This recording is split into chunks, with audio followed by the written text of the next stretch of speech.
দুনিয়াতে আমাকে যে ভয় করবে, কিয়ামতের ময়দানে আমি আল্লাহ তাকে নিরাপত্তা দেব। একটা কিতাব আছে নাম সহিহ ইবনে হিব্বান, এই কিতাবের 640 নম্বর হাদিস। এই হাদিসটা হাদিসে কুদসি। قال الله عز وجل, আল্লাহ পাক রব্বুল আলামিন বলেন, আমার বান্দা ইযা খাফানি ফিদ দুনিয়া, আমার বান্দা যদি আমাকে দুনিয়ার মধ্যে ভয় করে, আম্মানতুহু ইয়াউমাল কিয়ামা, আমি আল্লাহ কিয়ামতের ময়দানে তাকে নিরাপত্তা দেওয়ার ওয়াদা করলাম।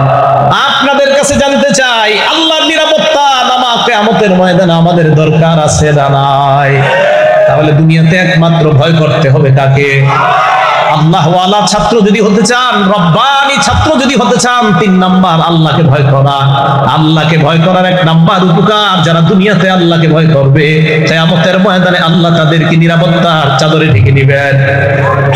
আল্লাহকে ভয় করার 2 নাম্বার উপকার, কিয়ামতের ময়দানে 7 শ্রেণীর মানুষকে আল্লাহ আরশের ছায়া তলে জায়গা দান করবেন। এর মধ্যে 1 শ্রেণী হলো ওই বান্দা, বুখারী শরীফের 660 নম্বর হাদিসের বর্ণনা, ওয়া রাজুলুন তালাবাতহু ইমরাতুন যাতু মানসিবিন ওয়া জামাল, সুন্দরী বংশীয় কোন সম্ভ্রান্ত নারী আমাকে আপনাকে তার দিকে আহ্বান করছে অপকর্ম করার জন্য। ওই মুহূর্তে ওই যুবক সুন্দরী ওই নারীর সামনে গিয়ে বলে, ইন্নী আখাফুল্লাহ, আমি আল্লাহরে ভয় করি। যেই ব্যক্তি কোন নারীর সামনে গিয়ে বলে আমি আল্লাহকে ভয় করি, অপকর্ম করতে পারবো না, আল্লাহ নবী কয় এই ব্যক্তিটাকে আল্লাহ কিয়ামতের ময়দানে আরশের ছায়া তলে জায়গা দিয়ে দিবেন।